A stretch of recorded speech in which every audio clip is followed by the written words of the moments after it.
cinemanew.in.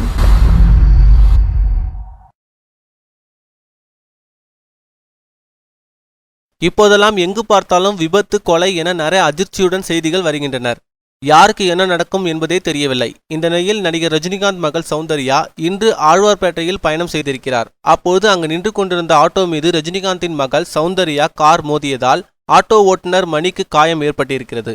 இதனால் அங்கு சில மணி நேரம் பரபரப்பு சூழல் நிலவியது.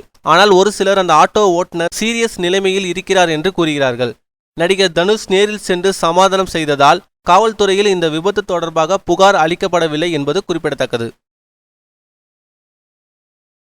மேலும் சினிமா செய்திகளை தொடர்பு கொள்ள லைக் மற்றும் சப்ஸ்கிரைப் செய்யவும்.